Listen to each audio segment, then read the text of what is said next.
MLA ఇంట్లోని CCTV hard డిస్క్లను పోలీసులు ఎందుకు తీసుకెళ్లారు? అర్ధరాత్రి పోలీసులు చేసిన దౌర్జన్యానికి సంబంధించిన దృశ్యాలు బయటకు వస్తాయనే భయమా అని ప్రశ్నించారు.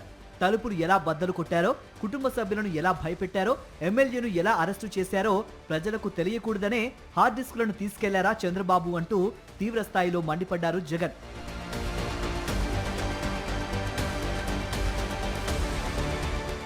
శ్రీకాకుళం జిల్లాలోనూ ఇదే రకంగా అరాచకం చేస్తున్నారని, ఒక రోడ్డు ప్రమాదాన్ని రాజకీయ కక్షతో హత్య కేసుగా మార్చారని వైఎస్ జగన్ ఫైర్ అయ్యారు.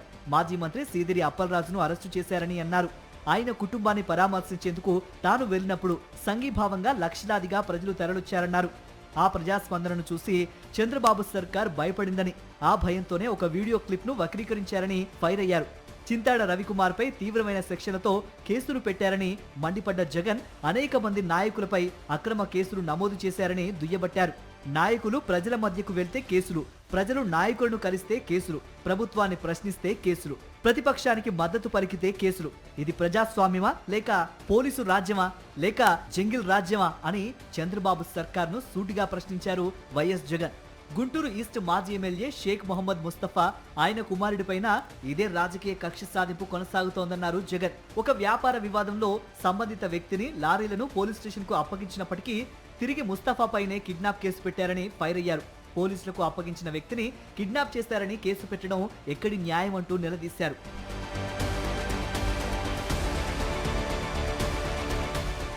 రాష్ట్రంలోని జెన్జీ తరం ప్రభుత్వాన్ని గట్టిగా ప్రశ్నిస్తూ పోరాటాలు చేస్తోందన్నారు జగన్. డిఎస్సి 2025 అక్రమాలపై సిబిఐ విచారణ ఎందుకు జరపటం లేదని నిలదీశారు. అక్రమాలకు బాధ్యత వహిస్తూ విద్యాశాఖ మంత్రి లోకేష్ ఎందుకు రాజీనామా చేయటం లేదని ప్రశ్నించారు. విద్యార్థులకు చెల్లించాల్సిన 9,500 కోట్ల రూపాయలు విద్యా దీవెన, వసతి దీవెన బకాయిలు ఎందుకు చెల్లించడం లేదని ప్రశ్నించారు. అలాగే నెలకు 3,000 రూపాయల నిరుద్యోగ భృతి ఇస్తామని చెప్పి ఎందుకు మోసం చేశారని సూటిగా ప్రశ్నించారు జగన్. ఈ ప్రశ్నలకు చంద్రబాబు, లోకేష్ల దగ్గర సమాధానం లేదు కాబట్టి ప్రజల దృష్టిని మళ్లించేందుకు అక్రమ కేసులు పెడుతున్నారని ఫైర్ అయ్యారు.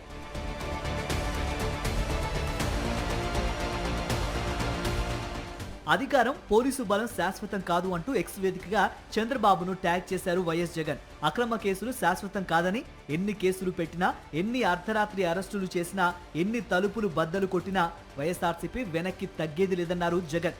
బాధితులకు అండగా నిలుస్తాం, అన్యాయాన్ని నిలదీస్తాం, అరాచక పాలనపై పోరాడతామన్నారు వైఎస్ జగన్. అరెస్టులు చేయగలరేమో గానీ కార్యకర్తల గుండెల్లో ఉన్న ధైర్యాన్ని బద్దలు కొట్టలేరని, ప్రజలు వేస్తున్న ప్రశ్నలను ఆపలేరని పునరుద్ఘాటించారు వైఎస్ జగన్.